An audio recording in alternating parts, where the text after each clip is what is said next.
নিরামিষ দিনে যদি এরকম ঝরঝরে সোয়া বিরিয়ানি বা ভেজ বিরিয়ানি পাওয়া যায় তাহলে মন্দ হয় না।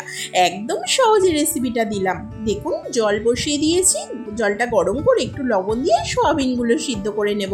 তারপরে একটু জলের মধ্যে জিরে গুঁড়ো, ধনে গুঁড়ো আর সামান্য একটু লঙ্কার গুঁড়ো ভিজিয়ে রাখলাম।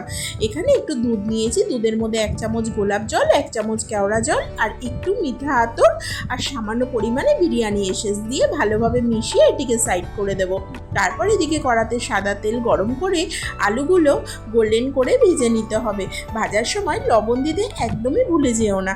আলুগুলো গোল্ডেন করে ভাজা হয়ে গেলে দিয়ে দেবো এখানে গাজর কুচি। গাজর কুচিটা তোমাদের পছন্দ মতো দিতেও পারো, নাও দিতে পারো। গাজরটা হালকা ফ্রাই করে যখনই দেখবে সিদ্ধ হয়ে গেছে দিয়ে দেবো টমেটো কুচি। টমেটোগুলো দিয়ে আরেকটু ভালোভাবে ভেজে নিতে হবে।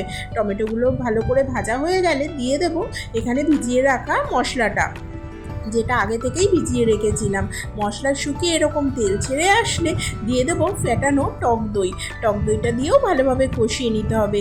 এটিকে আমরা চলতি ভাষায় ভেজ বিরিয়ানি বলি, কিন্তু এটা বৈষ্ণব মতে বিষ্ণুভোগও বলা হয়। এটা খেতে যতটাই টেস্টি, রান্না করতে ততটাই সহজ কিন্তু। তারপরে দিয়ে দিলাম কয়েকটি গোটা কাঁচা লঙ্কা আর লবণ। বাড়িতে কেউ এলে আমাদের নিরামিষ দিনে অনেক চিন্তায় পড়তে হয় কিভাবে কি করে দেব, কিন্তু এরকম ভেজ বিরিয়ানি থাকলে আর কথাই হবে না। দেখতেই পেলে বিরিয়ানি মশলা আর দুধে ভেজানো গোলাপ জল কেওড়া জলে থেকে 1 চামচ দিয়ে দিয়েছি। সমস্ত কিছু ভালোভাবে মিশিয়ে নিয়ে দিয়ে দিলাম সোয়াবিনটা। সোয়াবিনটা তো দেখেছিলে আগে থেকে সিদ্ধই করা ছিল। তারপরে দিয়ে দিলাম 1 চামচ মতো কাশ্মীরি লঙ্কার গুঁড়ো, কারণ কালারটা এতে খুব ভালো হবে। পরিমাণ মতো জল দিয়ে এবারে সিদ্ধ করে নেব। সমস্ত কিছু সিদ্ধ হয়ে এরকম তেল ছেড়ে শুকনো হয়ে এলে এটিকে একটা অন্য পাত্রে সমস্ত ঢেলে রাখতে হবে। তারপর কড়ার মধ্যে অল্প তেল দিয়ে আগে থেকেই তৈরি করে রাখা বাসমতি রাইসটা একে একে ওপর থেকে দিয়ে দেব। আমি এখানে লেয়ার যেরকম সাজায় বিরিয়ানি, ঠিক সেম সেইভাবেই সাজিয়ে নেব।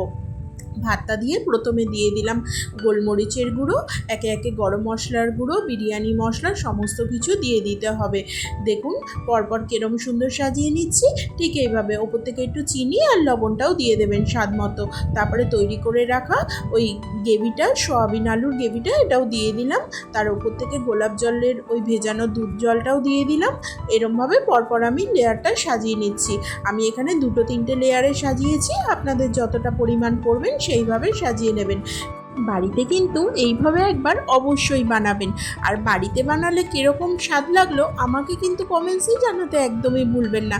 এইভাবে পরপর লেয়ারগুলো সাজিয়ে নিয়ে ওপর থেকে একটু ঘি দিয়ে দিতে হবে, আর দুধে ভেজানো কেশর জলটাও দিয়ে দিলাম। দিয়ে ঢাকা দিয়ে একটা চাটুর ওপর বসিয়ে খানিকক্ষণ স্টিম করে নিতে হবে। তারপরে দেখুন এরকম গরম গরম বিরিয়ানি সার্ভ করে দিন। দেখতেই বুঝতে পারছেন কতটা ঝুরঝুরো হয়েছে।